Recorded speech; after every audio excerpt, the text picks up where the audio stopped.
Hi everyone, and welcome to my guide for the Tal Rasha Meteor wizard for Diablo 3 Season 29. This is the overall best build in the game. Wizard has been extremely powerful since the Tal Rasha rework in Season 28. Many people used this to do solo 150 in Season 28 with the altar powers. Now we don't have those anymore, but it remains a powerhouse of a build anyway. This is one of the very few builds that are actually able to do greater than 150 at all. There is only a handful or so of those, mostly Meteor and Nova and Breaker Barb, and that's pretty much about it, honestly. So if you want to go to the highest Greater Rift tiers in Season 29 with the Paragon cap without the altar powers, well, this is the build.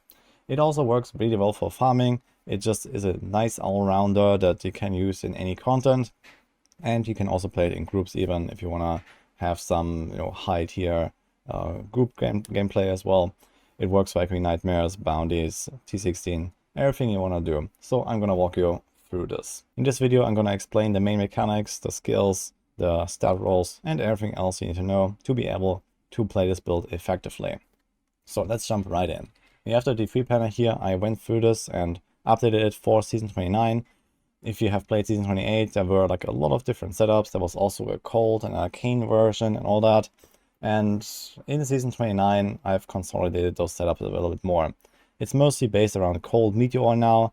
I think Star Pact, it is still playable, but I don't think it will be like the standard version. So this is something for like the very high end. If you fish for like a really high density rifts, Star Pact might be slightly better or at least competitive, but I don't really expect that a lot of people will do that. So in general, the good thing to know is that the setup doesn't really change all that much between the different variations. So we have the Greater Rift push version here that you can see. It revolves around the full Tal Rasha set, of course, and then Guardian set for the extra main stats. This is really powerful again on low Paragon builds.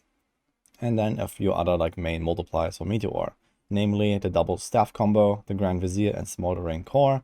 They give you tons of extra damage, resource cost reduction. There's the Nilfos Boast, even more damage, and Mempo Twilight with even more damage, and you get Meteor Shower for free. So this means you can play any rune and you always drop 7 meteors at once. So I have like this insane light show that you can see going on in the background.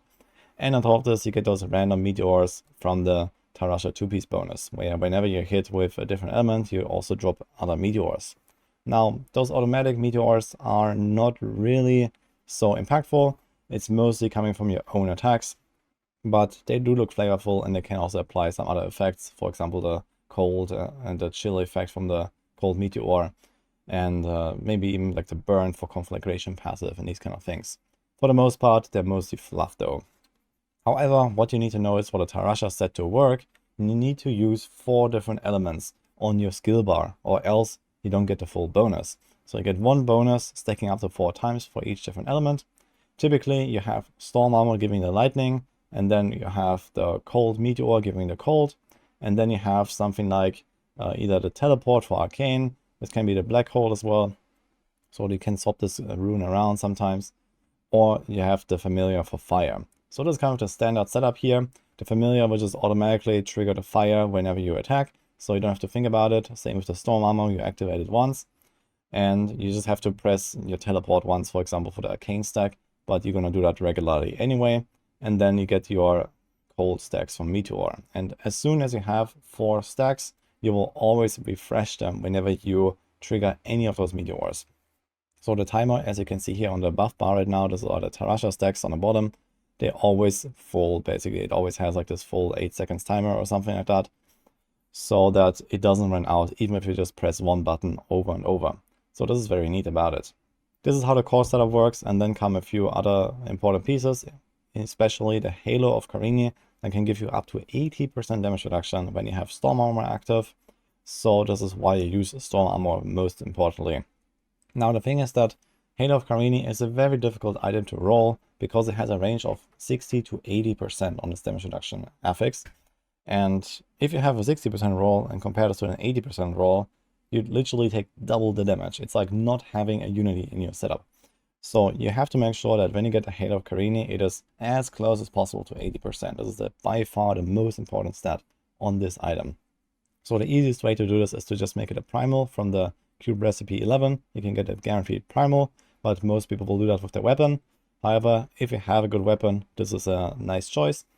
Or you can just stick it in a cube. So instead of trying to farm up like a really good Halo of Carini that can take ages, you can also wear a Wing of Royal Grandeur. It has worse stats, but the cubed Halo of Carini at least gives you the guaranteed 80% benefit. And this is a bit of a noob trap with the Halo of Carini here. If you don't have a good roll, you're gonna die much more easily. Then we have the Convention of Elements. You don't really play too much around this. It's just like another damage buff basically. And every 16 seconds you have 4 seconds of triple damage. It's just nice to have. You don't really require this. If you feel really too squishy or something, you could even change this to a Unity. But for the most part, this setup is okay in terms of toughness. So you shouldn't have that much trouble, at least if you build a bit defensively. And there are other options to get some extra toughness. Then we have the Guardian set here, as I mentioned. You just have the bracer and the belt. You can also go with the helm, but usually the belt is easier to craft.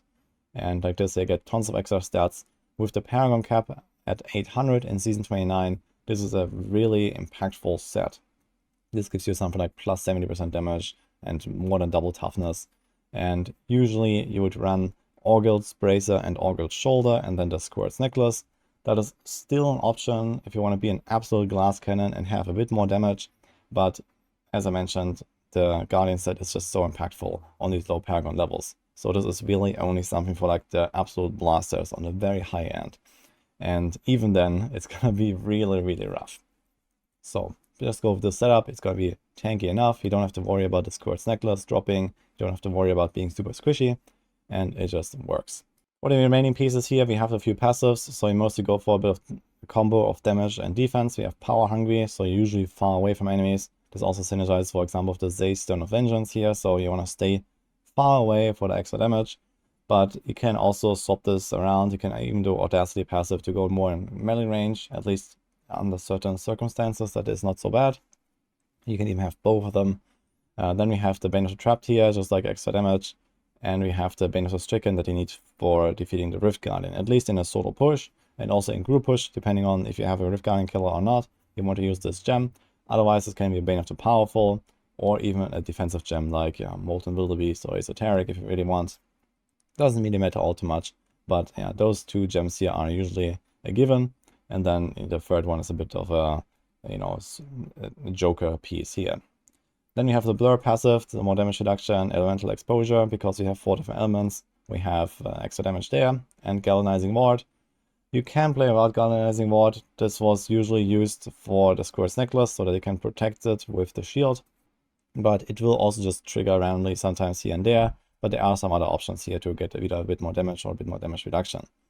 And that's pretty much it for the main setup. There is a speed farming variant that is very similar to that. I'm going to go in a second.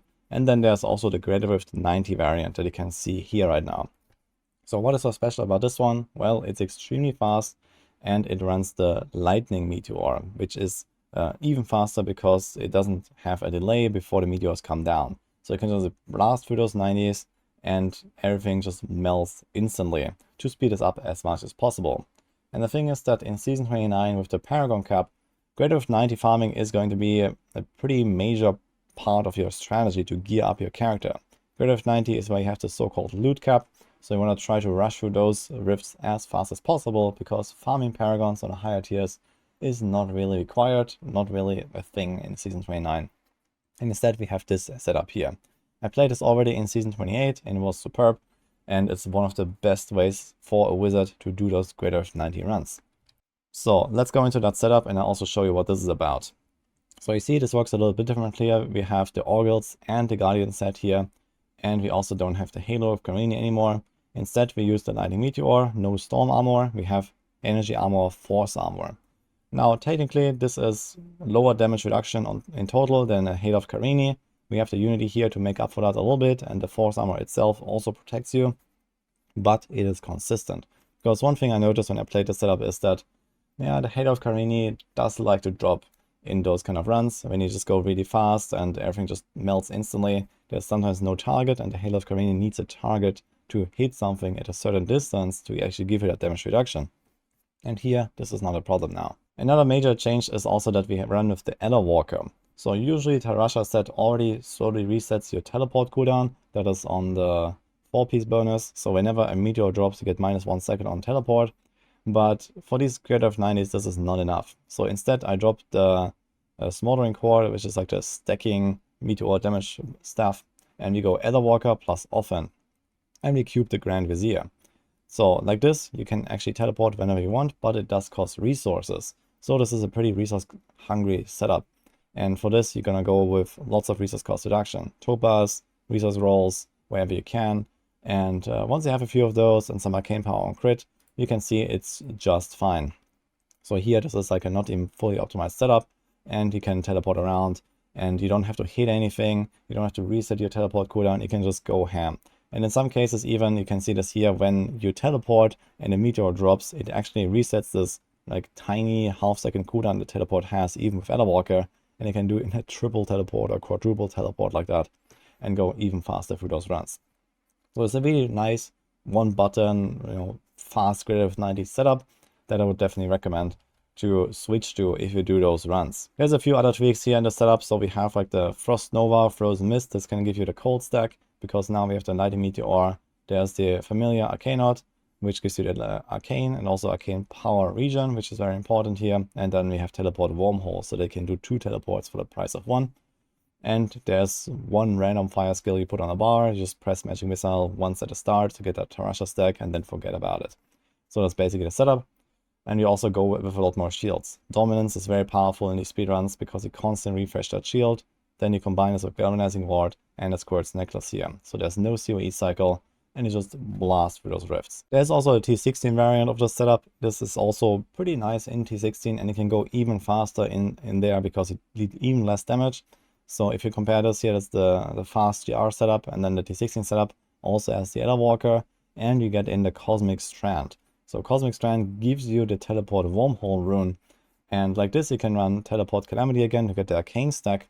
And there is an extra mechanic where when you have this combination, the Cosmic Strand and the Calamity, you can actually get triple teleports without those Tal Rasha resets. So you can cast 2 teleports and then get the wormhole effect on the second teleport.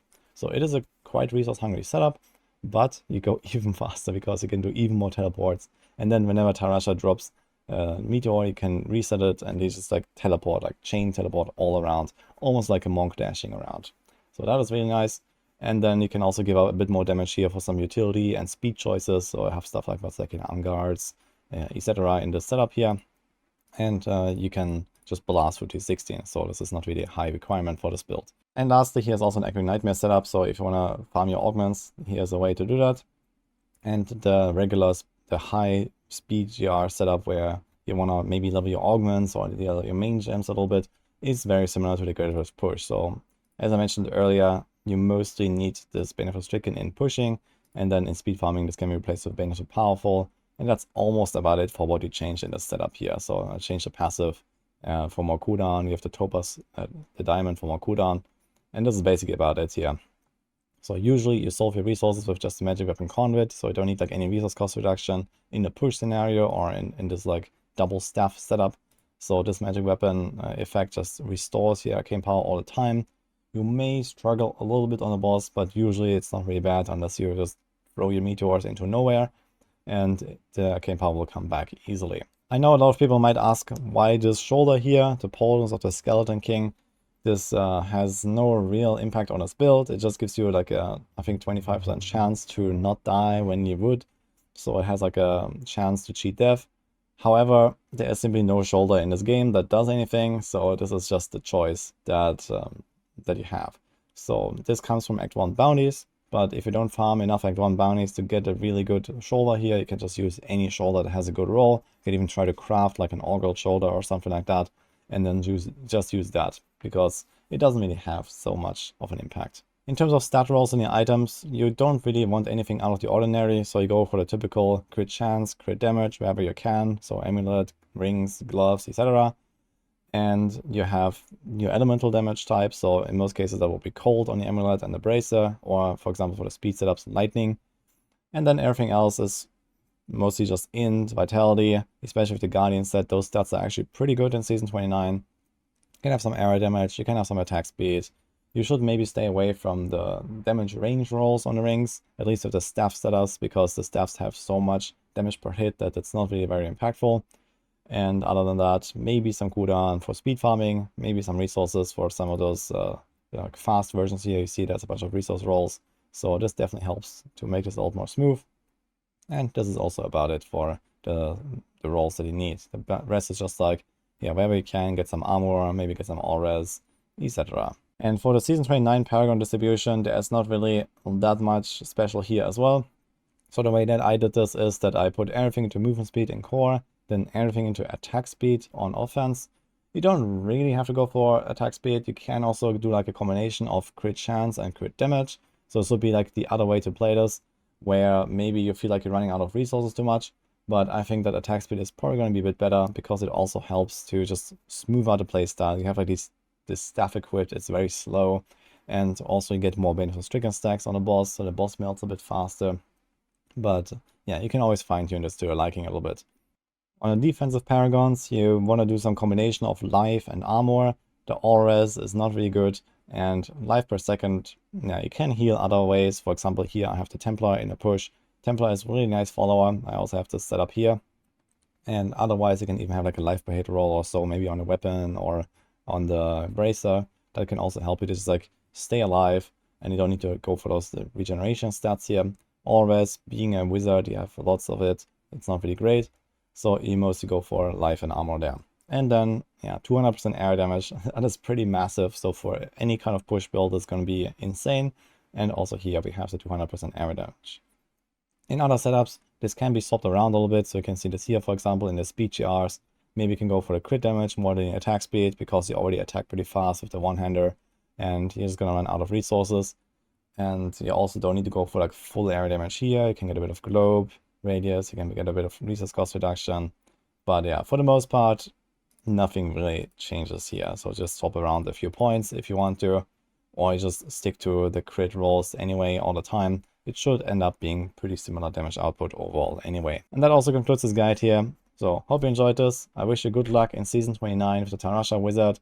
As I mentioned, one of the best builds. If you want to have chance at level 150, then this is one of the builds for sure. So wish you good luck and see you guys next time.